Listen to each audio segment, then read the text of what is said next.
நம் ஆண்டவர் இயேசு கிறிஸ்துவின் நாமத்தினால் மகிழ்ச்சியும் சமாதானமும் நம் அனைவரோடும் இருப்பதாக. எபிரேயர் 4:12-16 முடிய. கடவுளுடைய வார்த்தை உயிர் உள்ளது, ஆற்றல் வாய்ந்தது, இரு பக்கமும் வெட்டக்கூடிய எந்த வாளினும் கூர்மையானது, ஆன்மாவையும் ஆவியையும் பிரிக்கும் அளவுக்கு குத்தி ஊடுருவுகிறது, எலும்பு மூட்டையும் மச்சையும் அவ்வாறே ஊடுருவுகிறது, உள்ளத்தின் சிந்தனைகளையும் நோக்கங்களையும் சீர்தூக்கி பார்க்கிறது. படைப்பு எதுவும் கடவுளுடைய பார்வைக்கு மறைவாய் இல்லை. அவருடைய கண்களுக்கு முன் அனைத்தும் மறைவின்றி வெளிப்படையாய் இருக்கின்றன. நாம் அவருக்கே கணக்கு கொடுக்க வேண்டும். எனவே வானங்களை கடந்து சென்ற இறை மகனாகி இயேசுவை நாம் தனிப்பெரும் தலைமை குருவாக கொண்டுள்ளதால் நாம் அறிக்கையிடுவதை விடாது பற்றிக் கொள்வோமாக. ஏனெனில் நம் தலைமை குரு நம்முடைய வலுவின்மையை கண்டு இரக்கம் காட்ட இயலாதவர் அல்ல.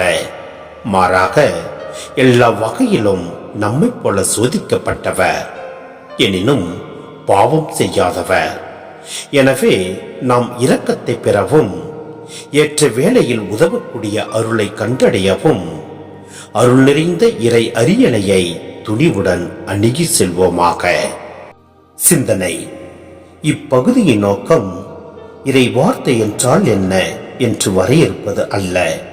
மாறாக இறை வார்த்தையின் பணி தீவிரம் பற்றி எடுத்துரைப்பது.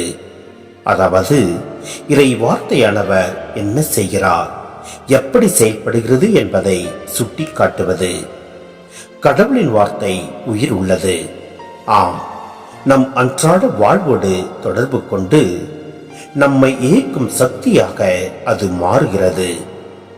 ஆற்றல் மிக்கது என்றால் இறை வார்த்தையோடு தொடர்பு கொள்கிறவர்கள் உறுதியாக செயல்படுகிறார்கள். கூர்மையானது என்றால் இறை வார்த்தை இதயத்தை, எண்ணங்களை, மனதை கிழித்து நன்மையை தீமையிலிருந்து பிரித்தெடுக்கிறது. வார்த்தையானவரின் பார்வைக்கு எதுவும் தப்புவதில்லை.